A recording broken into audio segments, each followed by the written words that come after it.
সিরাজদিখানে অসহায় শীতার্ত মানুষের মাঝে কম্বল বিতরণ।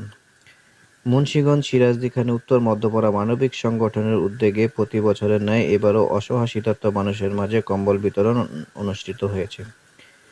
আইশুডু কোম্পানি লিমিটেড জাপান প্রবাসী জনাব হিমুউদ্দিনের অর্থায়নে উত্তর মধ্যপাড়া মানবিক সংগঠনের সদস্যরা এ কম্বল বিতরণ করেন।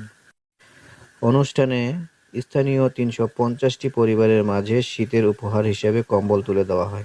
মোহাম্মদ কামাল হোসেনের সঞ্চালনায় অনুষ্ঠানের প্রধান অতিথি ছিলেন জনাব সাব্বির আহমেদ, সিরাজদিখান উপজেলা নির্বাহী অফিসার। উদ্বোধক আলহাজ ডক্টর খবিরউদ্দিন আহমেদ, বিশেষ অতিথি উম্মে হাবিবা ফারজানা, সহকারী কমিশনার ভূমি জনাব মোস্তাফিজুর রহমান রিফাত, সার্কেল এসপি সিরাজদিখান ও টঙ্গিবাড়ি থানা, জনাব মুজাহিদুল ইসলাম সুমন, অফিসার্স ইনচার্জ সিরাজদিখান থানা।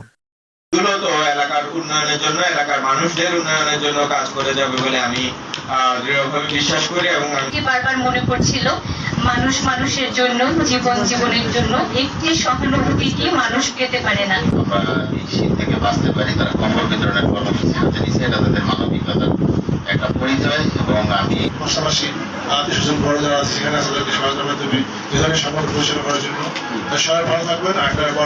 উনি সহায়তা করে সে আমাদের বড় ভাই জাপান আইশুডু কোম্পানি লিমিটেডের সম্মানিত চেয়ারম্যান এবং এই যে আমাদের মাঝে জীবিত করুক যতদিন আছে। আমরা মনে করি উনি আমাদের বাবা, সব সংখ্যা লেখা আমাদের অথবা মানবিক সেবায় আয়োজিত, আমরা মানবিক সেবায় আমরা নিয়োজিত আছি। আরো আমার সামনে মহিলা মেম্বার এবং পুরুষ মেম্বার আরো উপস্থিত হয়েছেন সিরাজদিখান থানার অত্যন্ত। অনুষ্ঠানে সভাপতিত্ব করেন জনাব মোহাম্মদ শামীম হাওলাদার, উত্তর মধ্যপাড়া মানবিক সংগঠন। কম্বল উপহার পেয়ে উপকারভোগী মানুষেরা আনন্দিত প্রকাশ করেন।